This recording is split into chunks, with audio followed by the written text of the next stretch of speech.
1967, a Nigerian Navy armada under Navy Captain Soro leaves Bonny en route to Calabar. In the ships are heavily armed troops of the Federal Nigerian 3rd Commando Division, commanded by Lieutenant Colonel Benjamin Adenkule, the Black Scorpion. Operation Tiger Claw had begun. At the time, Calabar was part of Biafra and was defended by the Biafran 9th Battalion led by Major Ogbo Orji. In fact, his battalion was responsible for the defense of Biafra's entire southeast coastline, from Ikang on the Cameroon border to Opobo, 75 miles away on the Imo River basin.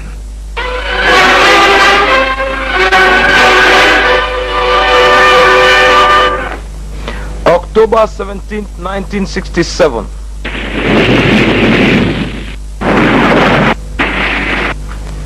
Biafran defenses on Calabar's beaches come under heavy Nigerian naval and aerial bombardment. Less than 24 hours later, the Nigerian 8th Battalion, commanded by Major Ochefu, disembarks from the NNS Lokoja and storms Calabar Cement Factory jetty.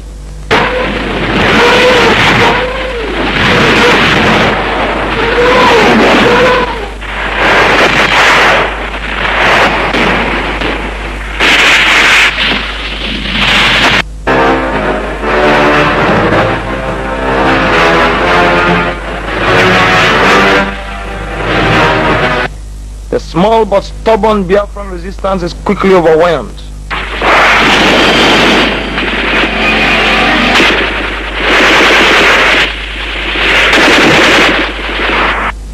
Later, that same day, Major Ted Hammond's 33rd Battalion lands on Henshaw Town Beach.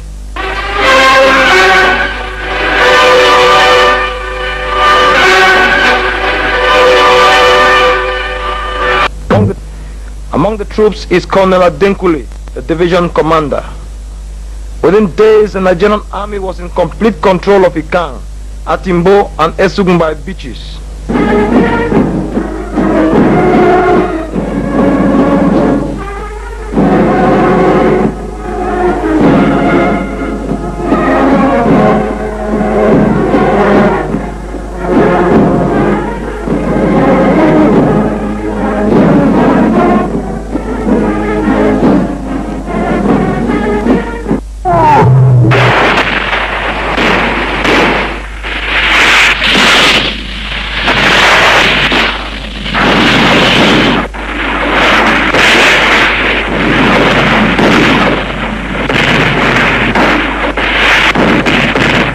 Hand-to-hand fighting develops as federal troops roar into Calabar town on 3 fronts.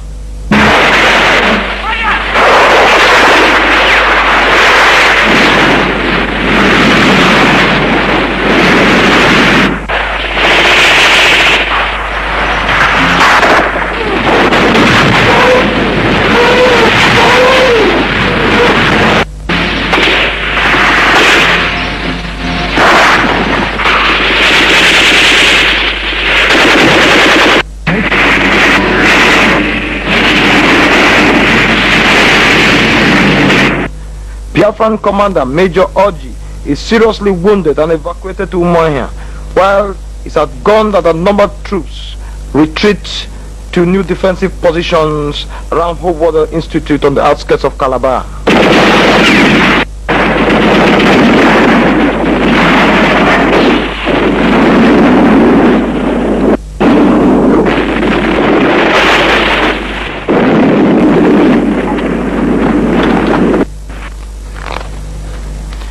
Lieutenant Colonel David Okafor, who replaced Major Orji, decides not to counterattack until Lieutenant Colonel Adigio's 7th Battalion arrived to reinforce him.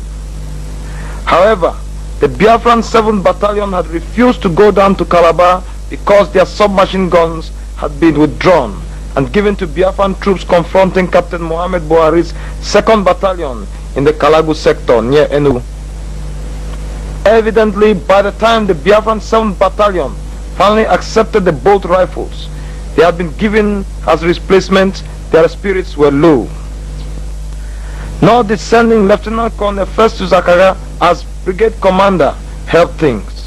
When Colonel Akaga finally arrived, Nigerian armored vehicles, to which the Biafrans had no answer, were fanning forward on all fronts. At this point, Colonel Adigu of the Biafran 7th Battalion develops stomach ulcer and is replaced by Major Omerwa. Helpless against the unrelenting Federal 3rd Division onslaught, a desperate Colonel Akaga relays a desperate signal to Ojukwu, Commander for GOC. Situation this sector definitely out of hand, if not hopeless. Not a single round of ammunition held, while enemy pressure continues ceaselessly for the past 48 hours. We intend to stay on and make the supreme sacrifice. Please, help before it is too late. We who are about to die salute you.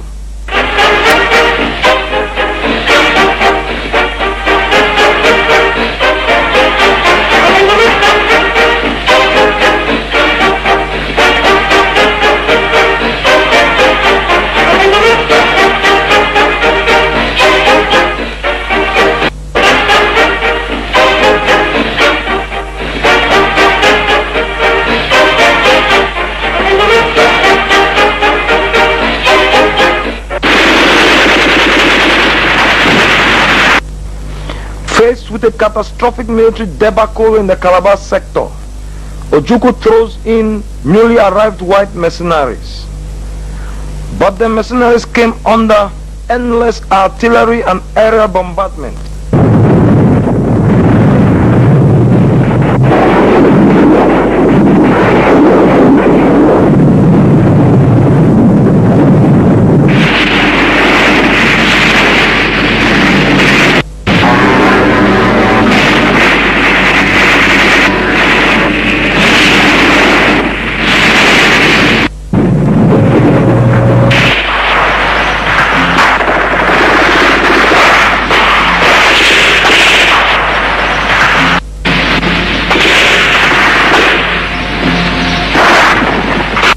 They found themselves presiding over a procession of humiliation. After suffering unusually high casualties, the mercenaries retreat 50 miles up to Ikotopora. From there, most escaped Biafra, never to return. Weeks later, General Gowon would be received ceremoniously in Calabar to the accompaniment of the beats of the Ekpo masquerade.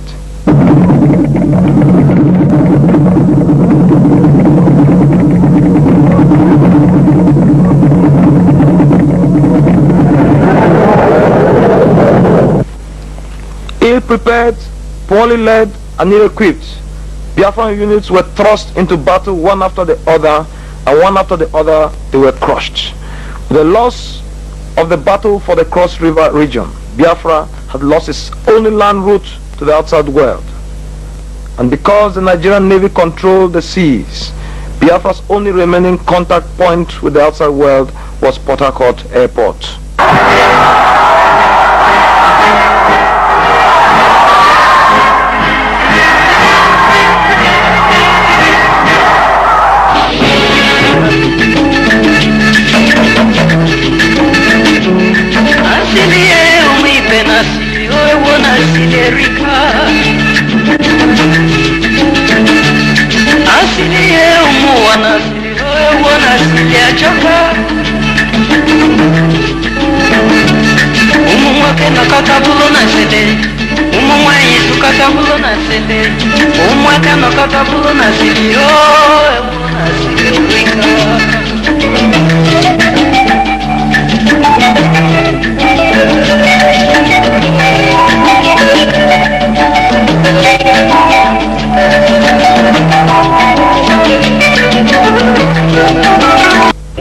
Over in the Midwest, Colonel Murtala Mohammed's Nigerian 2nd Division, which had stopped the Biafran westward advance at Ore, rode on to Asaba on the banks of the river Niger.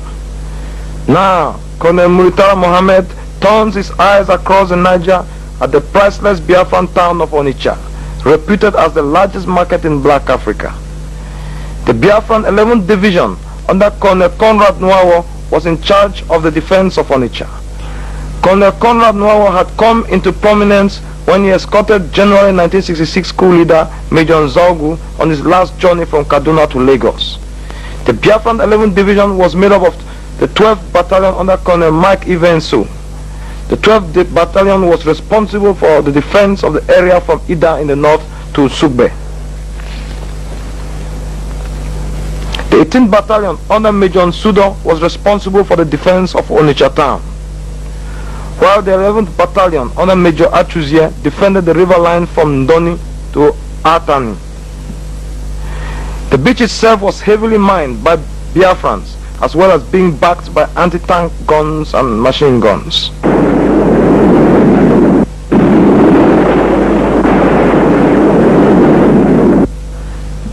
Because the Biafrans had detonated the multi-million pound Niger bridge, Colonel Murtala Mohammed was left with only two choices: to march north and cross the Niger at Ida in federal Nigerian controlled territory, as advised by army headquarters, or to carry out an amphibious attack across the Niger. But such was Colonel Murtala's prestige within the army that he could ignore army headquarters' advice. On the 4th of October, Murtala orders the artillery bombardment of Onitsha.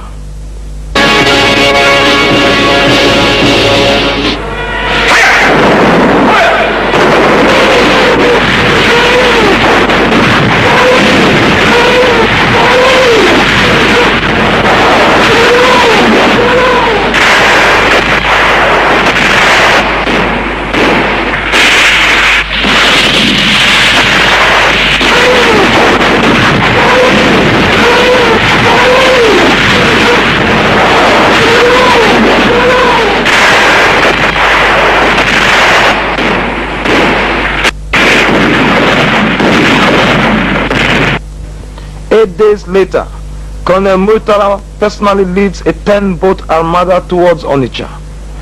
The Biafrans resist stubbornly, but are forced to retreat in disarray.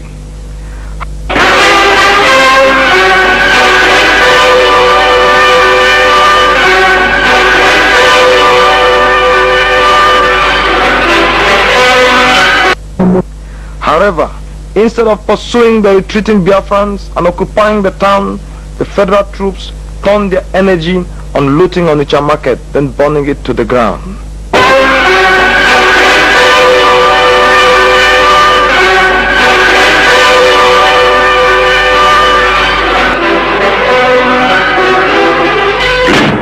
This gave the Biafrans time to reorganize and, of course, counterattack.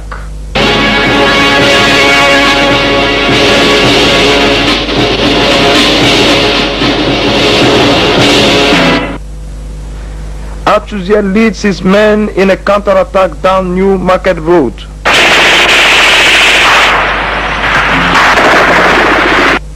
While another pincer under Major Nsudo swings down Old Market Road. Murtala's troops on the Onitsha beachhead are totally routed.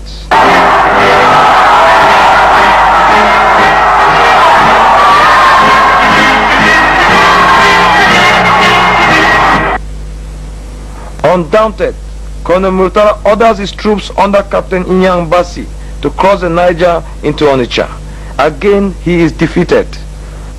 Adamant, Colonel Murtala orders Lieutenant Colonel Alani Akinrinade to carry out a third assault across the Niger on Onitsha. For a third time, Achuzie's troops thwart the Nigerian attack. Only now did the folly of attacking Onitsha cross the Niger down on Murtala, and so Colonel Murtala Mohammed turned and headed north, then crossed the Niger at Ida. Colonel Murtala Mohammed's long march to Onitsha had begun. In December 1968, Colonel Murtala leads Captain Shehu Yaradua's 6th Brigade through Nsukka to Enugu, which had been captured by the young Major Theophilus Danjuma in the early stages of the Civil War. In early January, Lieutenant Colonel Murtala Mohammed launches a two-pronged attack, one down the Abi-Nibo axis and the other on the Agbo-Nkpologo axis.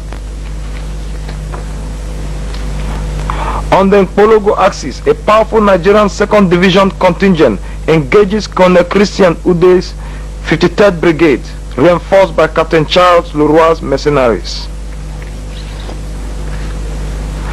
On the Atani axis, Muritala's troops attacked Colonel Mike Evenso's Biafran 12th Battalion, forcing the Biafrans to retreat to Ukpabi Nibo.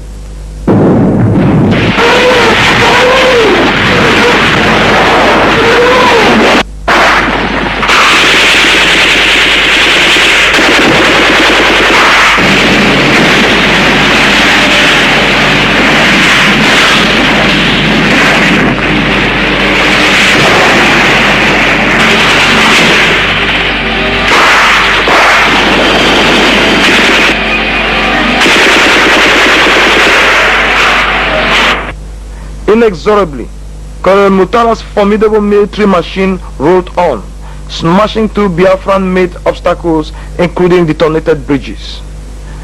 A few weeks later, Captain Leroy, the French mercenary commander, is wounded and evacuated. Biafran 53rd Brigade troops panic and turn their weapons on their officers. Despite heavy casualties, in late January 1968, Muritala's troops stormed into Udi, Colonel Ude's hometown. Within days after the capture of Udi, Muritala's troops captured Ozara, cutting off Colonel Frank Obiara's S Brigade and the Biafran 14th Battalion at Emene from the rest of Biafra. At this point, Ojukwu sacks Colonel Ude and replaces the S Brigade commander, Major Obioha, with Colonel Timothy Onwatuegu.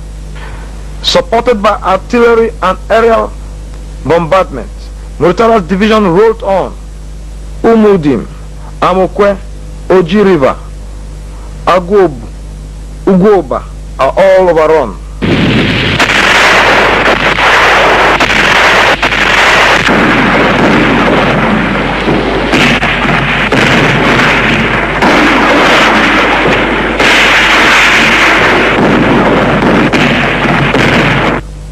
In the face of overwhelming pressure, Biafran troops withdraw from Oka town and take up defensive positions on the banks of the Ngene Ukwa River.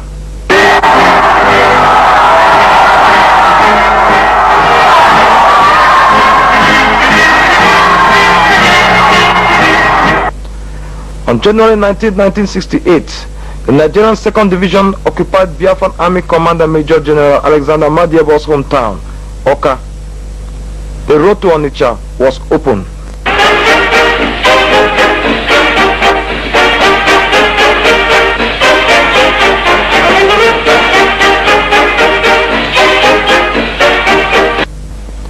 In the face of this impending disaster, Odumegwu Ojukwu replaces 11th Division Commander Colonel Conrad Nwawo with the tough Lieutenant Colonel Joe Achuzie, Biafra's most gifted operations commander.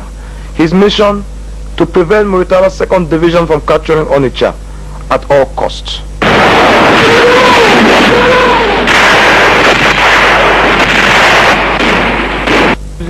Every time Muritala's troops attacked, Achuzie's troops counterattacked. As a result, from late January up till mid-March 1968, Achuzie was able to hold the Nigerian 2nd Division around Dunukofia and Ifite-Ekpo, 14 miles from Onitsha.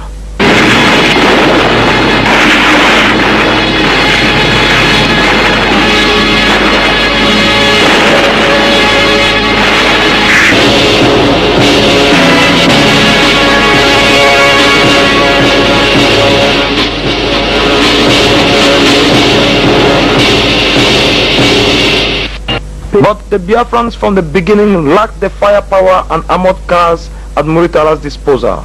And even though Achuzie's troops made the Nigerian 2nd Division pay in blood every inch of land captured, inexorably, the Nigerian 2nd Division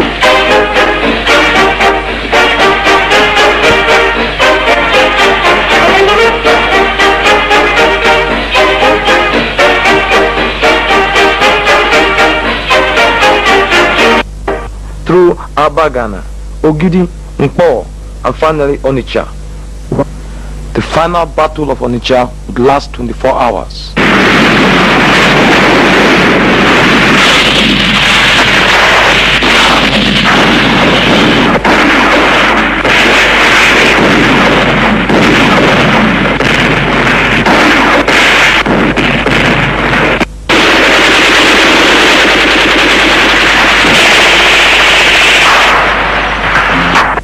for victory in the Nigerian Biafran war was to be determined not by willpower, but by firepower.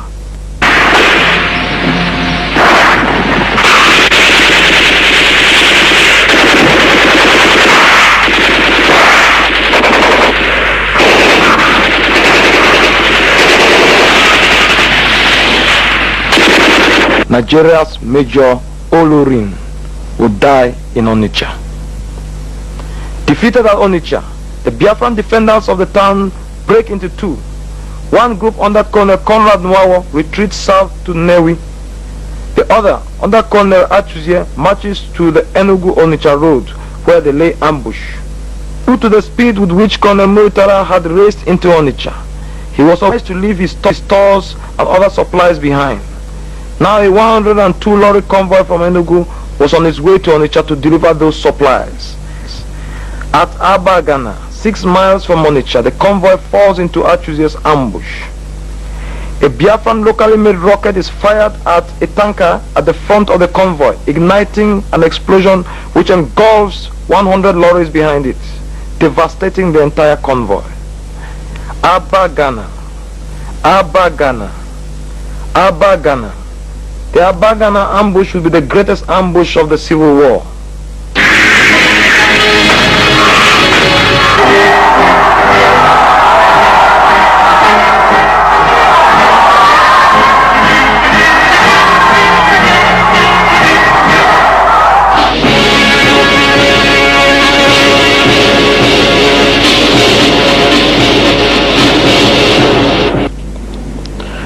And so it was that Joe Achuzie became the Hannibal of Biafra. The tragic story of the Battle of Onitsha remains incomplete without mention of Operation Hiroshima.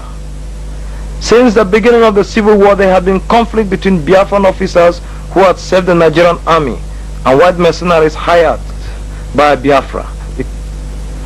To discredit the mercenaries, Biafran Army Commander Alexander Madiebo and Major General Philip Effiong convinced Ojukwu to force mercenary Commander Colonel Rolf Steiner to attack Onitsha through open terrain. As a result, against his will, Colonel Steiner moved his troops from their base at Madonna High School at Etiti near Umuahia and took up positions at Nkwele outside Onitsha.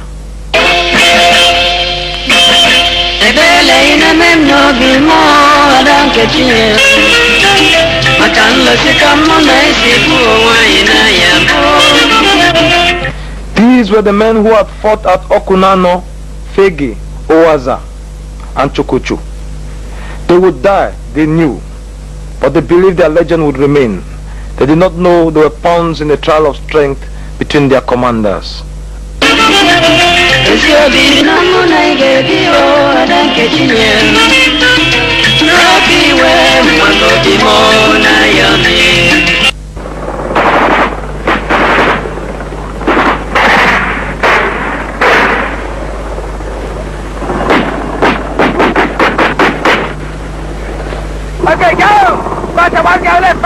On the 15th of November, Steiner's commandos launched Operation Hiroshima, an attack on Onitsha across an open field.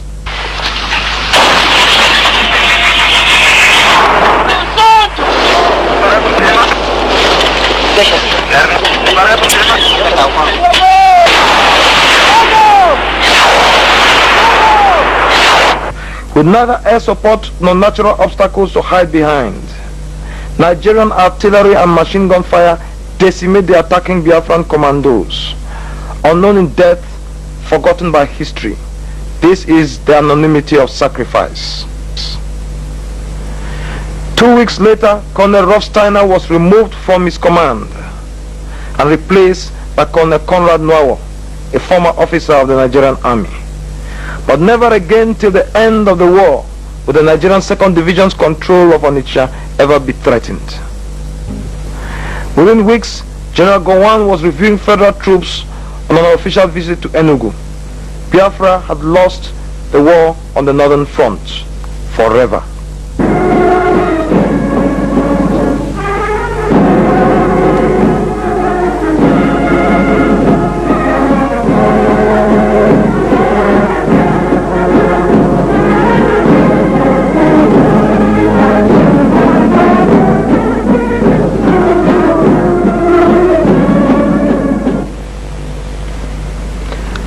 Following the defeat of the Biafran army in the Cross River region, the Biafrans regrouped the remnants of their troops into a Biafran 12th Division under Colonel Festus Zakaga. This 12th Division is divided into the 56th Brigade under Colonel Simon Uwakwe, based at Arochukwu, and the 58th Brigade commanded by Lieutenant Colonel Ifeanyi Anyebo, based at Uyo.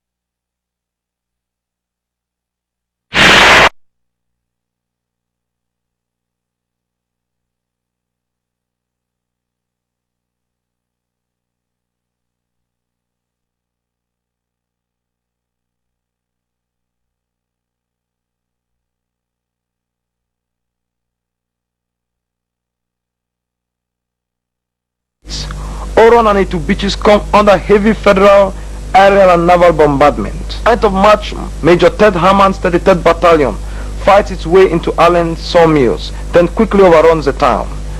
Confused by the swiftness of the Nigerian advance, Lieutenant Colonel Ifeanyi Anyebo loses control of his troops.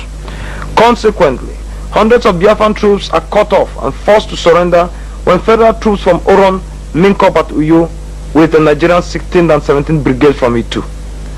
The 16th Brigade under Lieutenant Colonel Utuk and the 17th Brigade under Lieutenant Colonel Shande stormed through Eket, crossed the Imo River and occupied Opobo town.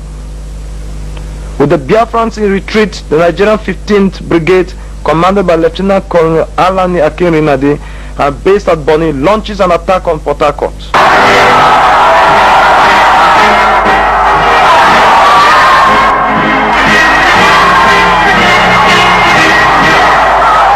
At the time, the entire Port Harcourt sector was defended by the Biafran 52nd Brigade under Lieutenant Colonel Ogbogu Kalu. After heavy fighting, Colonel Akinrinade's troops capture and dig in at One. This success would be short-lived. Major Giorgio Nobiato, the Italian-born Biafran mercenary, unexpectedly counterattacks, inflicting heavy casualties before forcing the Nigerian 15th Brigade out of One. Major Nobiato is subsequently killed during his bid to repulse Lieutenant Colonel Shande's 17th Brigade from Umuabai.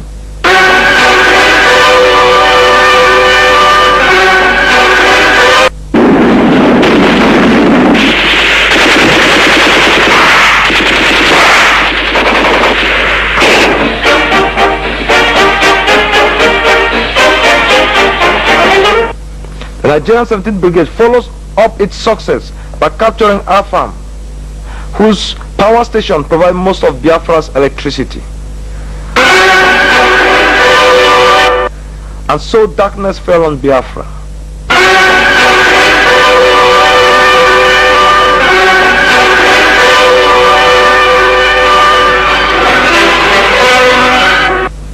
The great 17th Brigade commander, Lieutenant Colonel Shande, would die later in action on the Aba front. At Bori, Colonel Opara's 14th Battalion panicked and retreated when they found themselves face to face with troops wearing the insignia of the 14th Brigade, leaving the way for Lieutenant Colonel Eromobo's Nigerian 14th Brigade to capture Bori.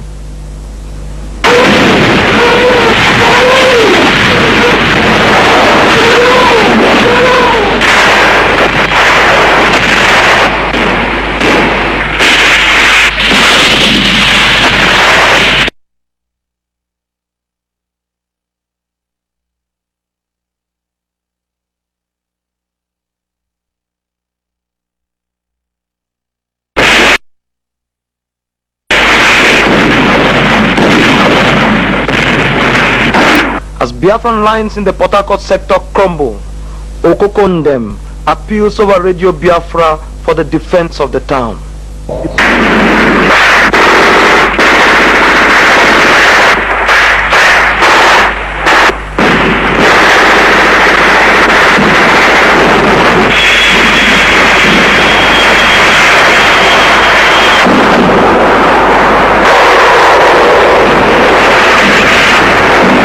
comes under ferocious artillery bombardment.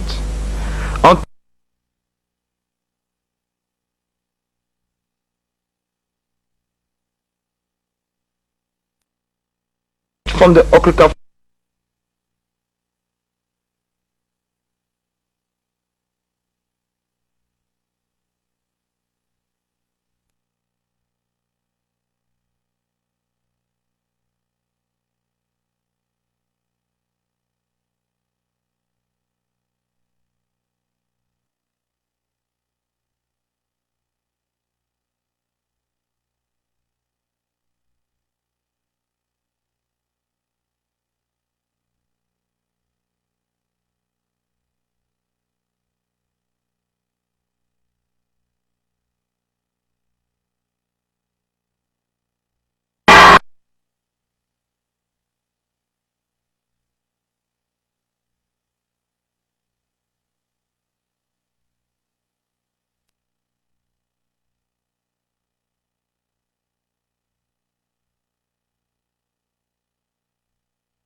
Evidently, despite the fanatical tenacity of Achuzia's defense, the side with greater firepower was ultimately condemned to win. May 24th, 1968.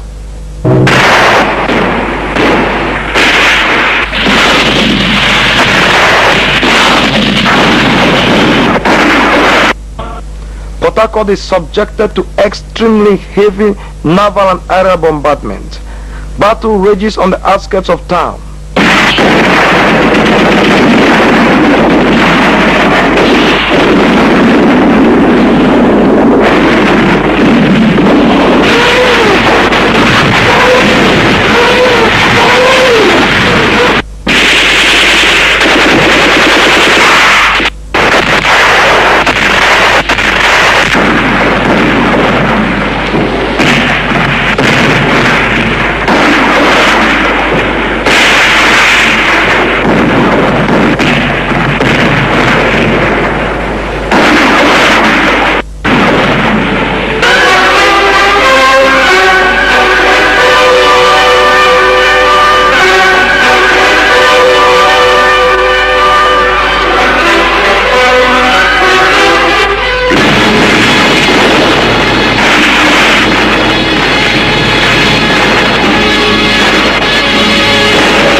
Attempts by the inhabitants of Port Harcourt to flee the town are prevented by Colonel Achuzie. Achuzie is determined to transform the defense of Port Harcourt into a people's war, a fight to the last man. But by mid-May, Achuzie's troops had been forced out of most of Port Harcourt town. The airport and army barracks changed hands on several occasions.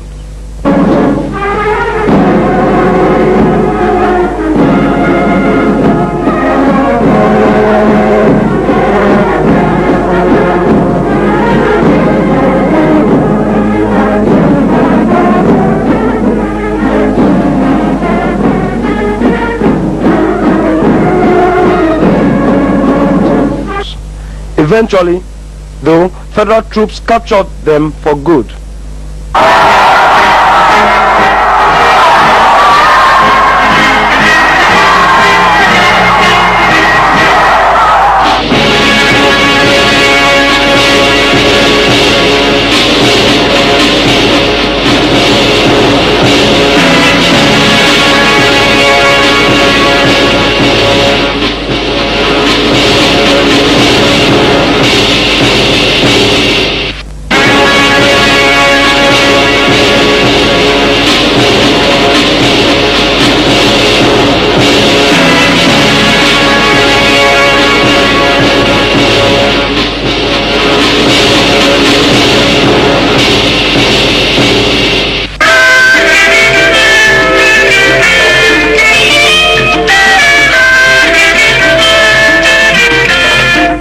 Even after the bulk of his troops had retreated from Port Harcourt, Lieutenant Colonel Joe Achuzie, an engineer in Port Harcourt before the war, fought on until he narrowly escaped being run over by an armored car. Only then did he finally retreat to Igrita. The date was May 19th, 1968. Port Harcourt had fallen. Promoted to full colonel, Achuzie hands over command of the Biafran 52nd Brigade to Navy Captain Anuku, but not without a warning. That I'm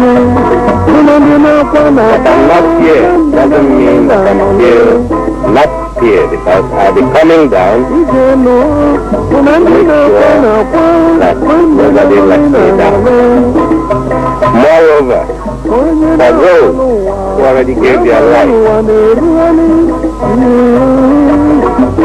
I don't need to tell you that they all expect that we emerge victorious. As long as they want to system, they support the alternative continue. You continue fighting.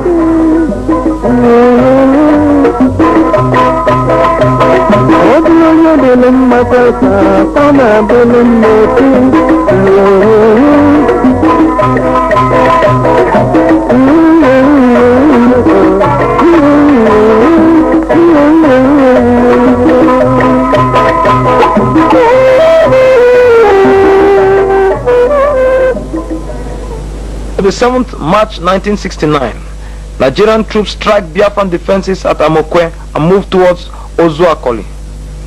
A 480-man recruit battalion under Colonel Akaga, sent to stop the federal advance, engages the advancing Nigerian army at Ahaba and is instantly crushed.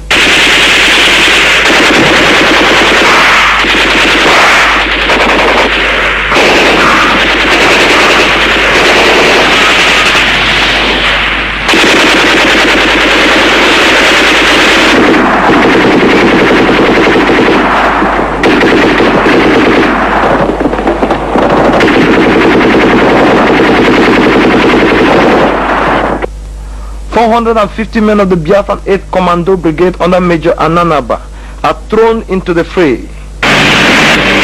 Unstoppable under Major, supported by heavy aerial bombardment. Rwanda's troops overrun Umuezike.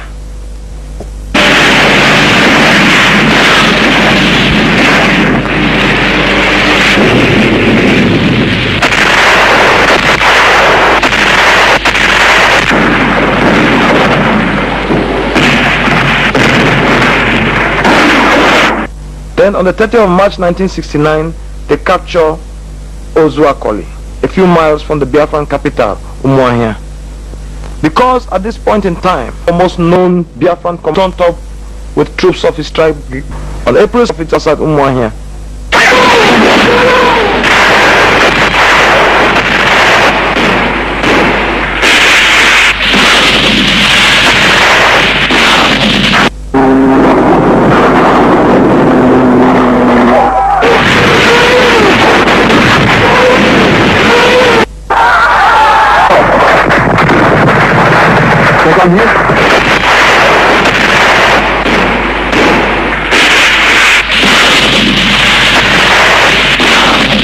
Achuzia pushes federal troops out of most of Ozuakoli. However, at Ozuakoli Bridge, federal troops regroup and halt the Biafran advance.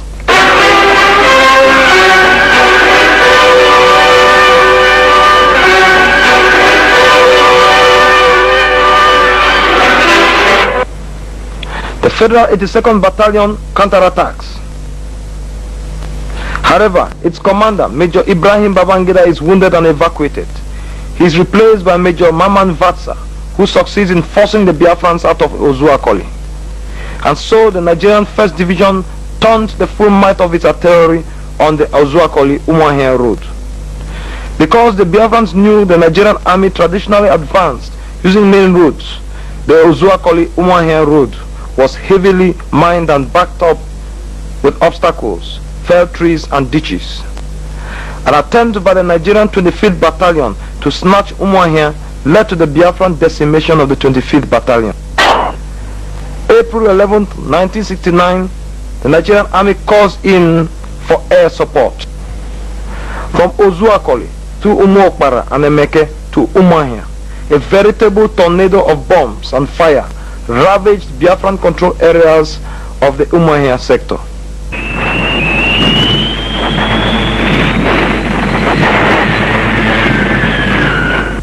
Using track tanks, the Nigerian 21st and 44th battalions swing towards Umuahia through the forest, taking the Biafrans by surprise. Such was the surprise that when Colonel Asoya, the new Biafran commander of the Umuahia sector, went to check reports of a Nigerian advance across country, he found himself face to face with the advancing Nigerian army and no Biafran defenders. 48 hours later, the Nigerian army was in total control of Umuahia.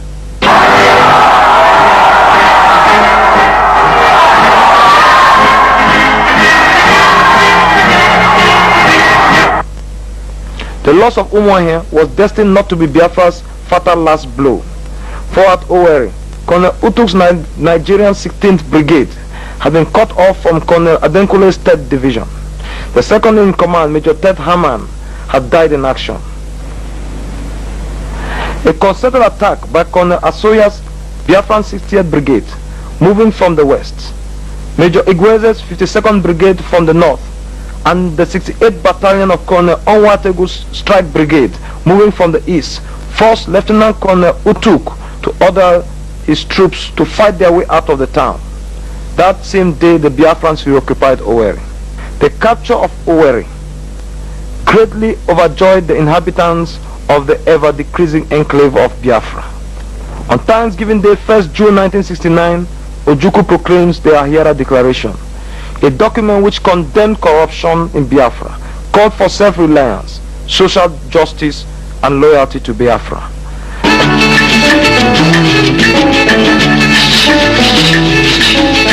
Over in